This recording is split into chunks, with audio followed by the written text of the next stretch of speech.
June মাসে আরও একবার শিরোনামে উঠে এসেছেন ভারতের তরুণ দাবাড়ু দম্মারাজু গুকেশ। নরওয়ে ওপেন টুর্নামেন্টের ষষ্ঠ রাউন্ডের ম্যাচে বিশ্বের ১ নম্বর দাবাড়ু গ্র্যান্ডমাস্টার ম্যাগনাস কার্লসেনকে হারিয়েছেন তিনি। কার্যত গোটা ম্যাচে পিছিয়ে থেকেও শেষ মুহূর্তের কয়েকটি চালে বাজিমাত করেছেন গুকেশ। কার্লসেনের ভুলের সুযোগ নিয়ে ম্যাচের মোড় ঘুরিয়েছেন তিনি।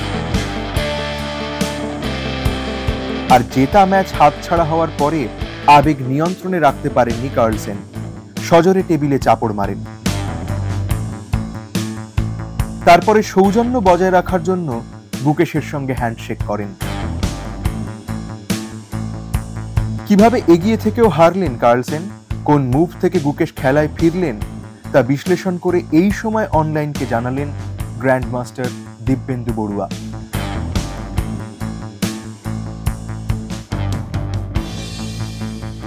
পুরো গেমটাতে যদি আমরা অ্যানালিসিস করি তাই দেখা যাবে যে মানে কার্লসেন কালোর গুটি নিয়ে খেলেছিল, তা সত্ত্বেও ওপেনিংয়ের পর থেকেও আস্তে আস্তে খেলার উপর তার কন্ট্রোল চলে আসে এবং প্রায় জেতার মতো অবস্থায় চলে যায়। কিন্তু 46 নম্বর চারে একটা স্লাইড মিস্টেক করে, যার জন্যে গুকেশ খেলার মধ্যে ফিরে আসে। কিন্তু তাও জেতার মতো অবস্থা ছিল না, হয়তো সেটা ড্র করতে পারত। কিন্তু কার্লসেন টাইম প্রেশারে চলে আসে। এটা ক্লাসিক্যাল গেম ছিল। ক্লাসিক্যাল মানে হচ্ছে যে 90 মিনিট এবং 30 সেকেন্ড ইনক্রিমেন্ট প্রত্যেক চালে, এটা আমরা ক্লাসিক্যাল দাবার ক্লাসিক্যাল ফরম্যাটে বলি। তো যেহেতু শেষের দিকে টাইম প্রেশারে চলে আসে, একটা খুব মারাত্মক ব্লান্ডার করে, মিস্টেক করে, যেটা ওর ক্যালকুলেশনে কিছু ভুল হয়।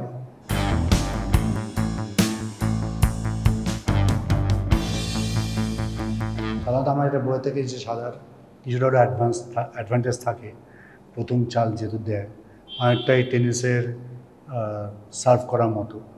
কিন্তু সেই অ্যাডভান্টেজটা খুব একটা মারাত্মক না, মানে যেহেতু এখন সবাই কম্পিউটারে আমরা সবাই সব কিছু মুভ অলরেডি আমরা পেয়ে যাই সফটওয়্যারে, তাই না? কিন্তু মানে খুব একদম মাইনিউট একটা অ্যাডভান্টেজ থাকে।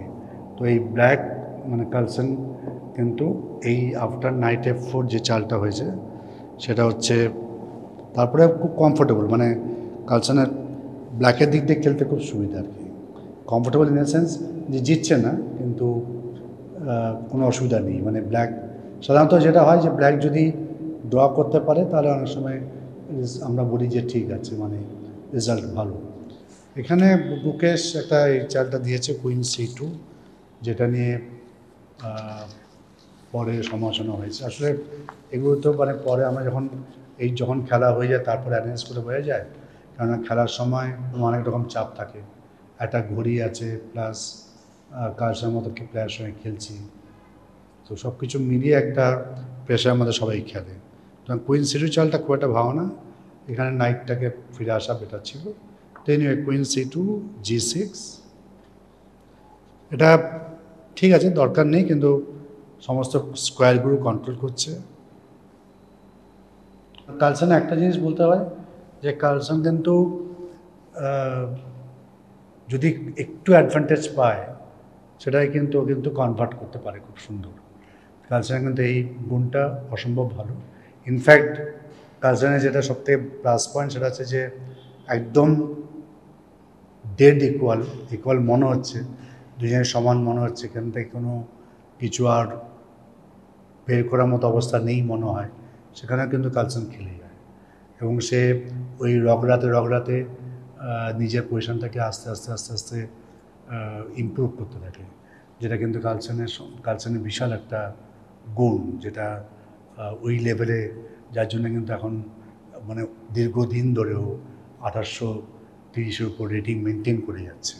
এইখানটায় সিম্পল উইন ছিল কার্লসেনের, ওকে H8, এটা না করে কার্লসেন F6 চালা দিয়েছে, এটা ভুল চাল, এবং যার জন্যে খেলার মধ্যে ফিরে এসছে গুকেশ। এখানে নাইট D7 দিয়েছে এবং এই জায়গাটাতে মোক্ষম একটা চাল ভুল করেছে, 52 মুভ 46 একটা ছোট্ট মিস্টেক ছিল, কিন্তু এখন যে চালটা দিয়েছে এটা পরে লস হয়ে গেছে। এটা দেখিয়ে দিয়েছে, আমার মনে হয় ডেফিনেটলি আমার মনে হয় ক্যালকুলেশন করেছে কালসন এই 92 চালটা, জানি যে ওর পিস যাচ্ছে, কিন্তু আমি নিশ্চিত যে দেখে দিয়েছে। কিন্তু এই নেক্সট 10 চাল যে হয়েছে সেখানে আমার মনে হয় ক্যালকুলেশন মিস্টেক করেছে কালসন। এখন কিন্তু গুকেশ পিস আপ, কিন্তু এই দুটো পয়েন্ট খুব ডেঞ্জারাস, সেন্টার পাসার বলি আমরা, কানেক্টেড পাসার। 96 এখন কিন্তু খুব পারফেক্ট খেলেছে গুকেশ, মানে উইনিংটা পেয়ে যাওয়ার পরে এখানেও হয়তো অনেক সময় নাইটের একটা চালে মিস্টেক হয়তো এই পয়েন্টটা কুইন হয়ে যেতে পারতো, হারতে পারতো, কিন্তু এখানে গুকেশ খুব ভালো খেলেছে।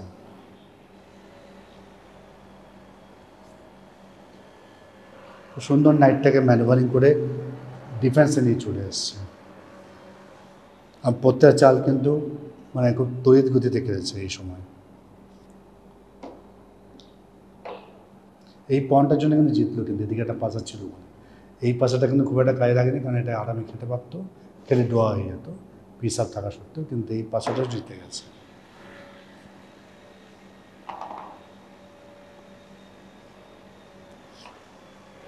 এই ম্যানুভারিংটা দেখেনি, নাইট চেক এই কিং ওটা দেখেনি,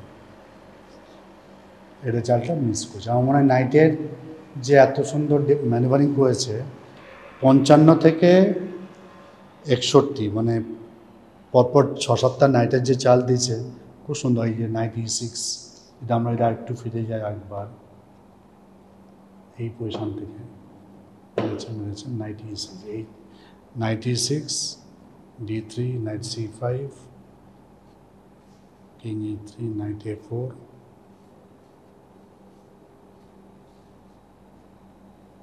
E4 সরি E4 এখানে ছিল, H5 মেরেছে কিং D2, এই চালটা খুব ভালো, knight B2 E3 knight check king E2 king A4, এই চালটা দুর্ধর্ষ চলে গেছে। এরপর আর কিছু নেই, এখানেও হতাশ হয়ে গেছে, হয়ে গিয়ে মানে ভীষণ রকমভাবে নিজের উপর বিরক্ত হয়ে গিয়ে ও বোর্ডে নেমেছে।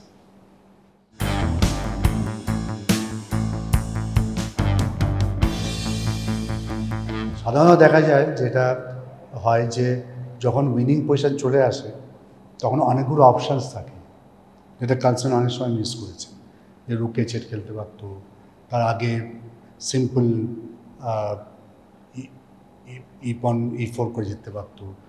তো কেউ যখন বেশি যখন অপশান থাকে যে দুটো বা তিনটে বা চারটে, তখন বেস্ট অপশানটা বের করতে গিয়ে বাঁচতে গিয়ে আসলে ভুল হয় এবং তাকে সেখানে মিস্টেক হতো, মানে হয়তো বেস্টটা না ভেবে না, তখন মাথায় এসে হয়তো সেকেন্ড বেস্টটা আসলো।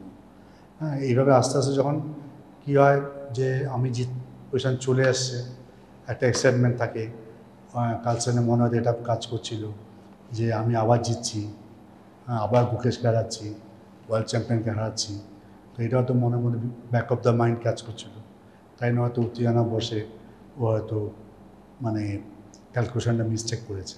কালসন আমার একজন খেলোয়াড়, যেটা বলছিলাম যে ও কিন্তু একদম সাদাসিধা একটা পজিশন থেকে খেলাটাকে বের করে নেয়।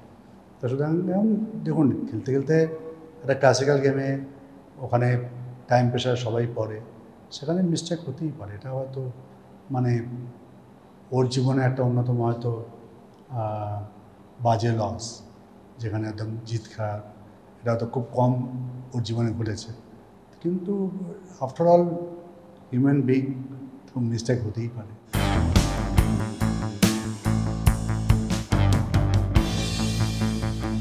ডেফিনেটলি গুকেশের কৃতিত্ব আছে যে ও যে সিচুয়েশন মধ্যে ছিল, যে মানে পিছিয়ে পড়ার সিচুয়েশনে ছিল, অনেকটাই মাইনাস ছিল, প্রায় হারের পজিশনে চলে গেছে, সেখান থেকেও কুল থেকেছে, নিজেকে মানে কন্ট্রোল করেছে যাতে আর বেশি খারাপ না হয়, সেই জায়গায় নিয়ে নিজেকে মানে সেই ধৈর্য রেখেছে। এবং সবথেকে প্লাস পয়েন্ট ছিল এই গেমটাতে যে গুকেশ শেষ অবধি মানে বেস্ট ডিফেন্সও দিয়েছে, এবং এটা ঠান্ডা মাথায় ওই সময় দেওয়াটা খুব ডিফিকাল্ট।